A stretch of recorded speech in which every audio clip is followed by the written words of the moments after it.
Alright, game 4 of Titans, and we're at the big boys tables here. See, we're on the stage. And we're versing, so we're actually coming first, and Forging the Narrative podcast, these guys, is Ben, Wes, Dave, and I call him Big Red. Murph, yeah. I always forget his name, but I just think of him as Red. Anyway, so we're playing, and I'm versing Necrons. So take us through your list.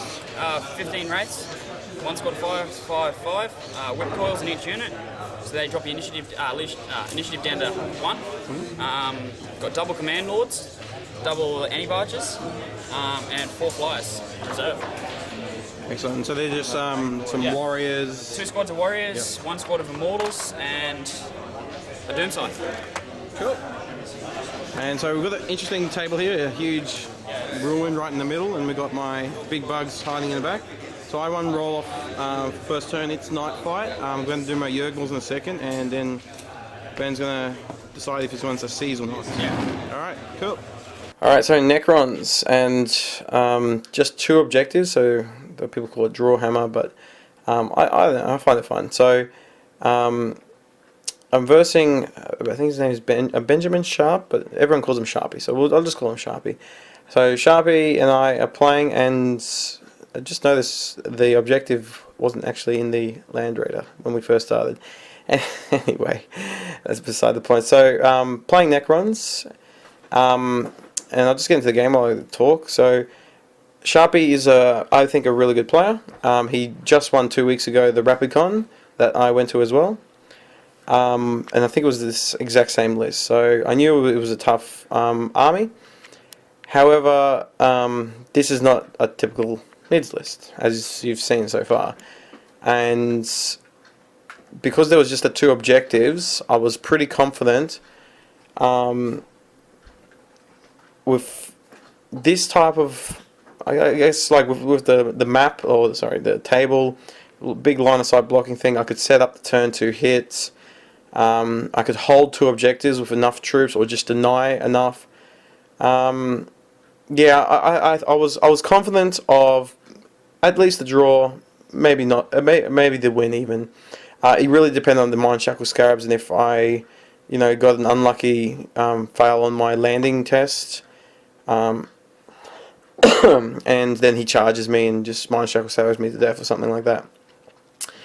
In any case, Sharpie here makes a little bit of a blunder, in that he moves his Warlord command barge just a little bit too far, which allows my Warlord Hive Tyrant to fly right behind him and shoot it in its butt.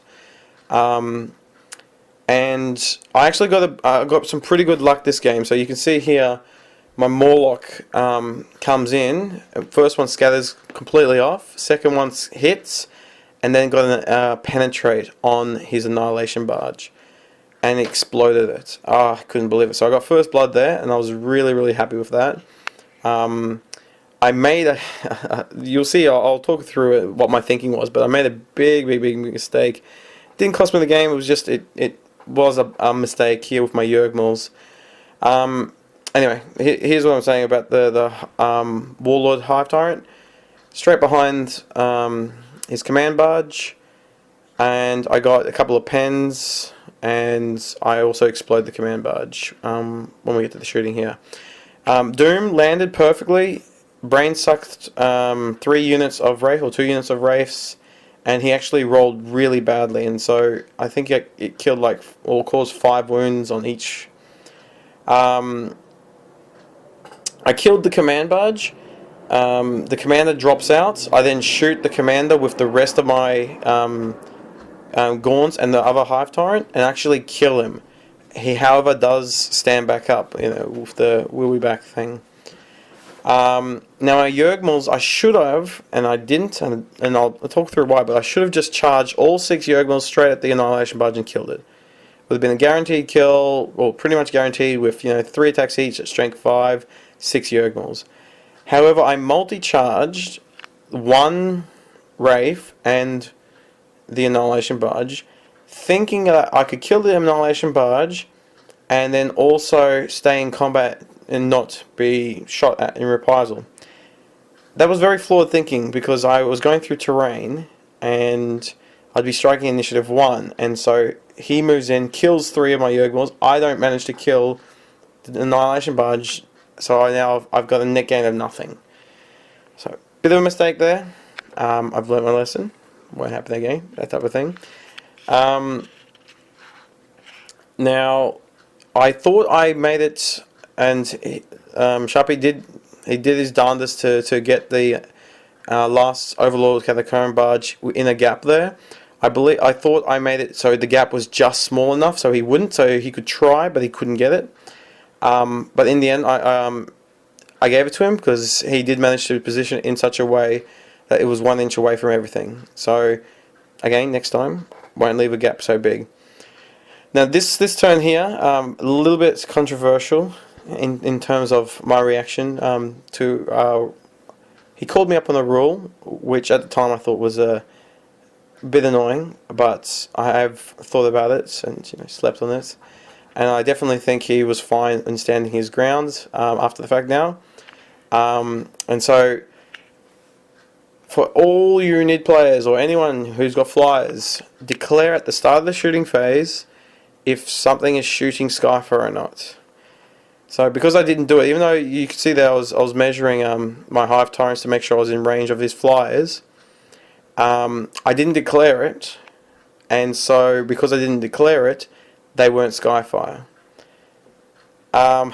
Yes. So I was a bit annoyed there, and I had to go vent a little bit. Went to the bathroom, came back, moved on. I switched targets then, and I said fine. I shot at his Wraiths, he lost a few Wraiths. I then shot also at his Warlord. I killed the Warlord, and the Warlord didn't come back up. So I still would have preferred killing the plane, but in the end it was still a benefit to me.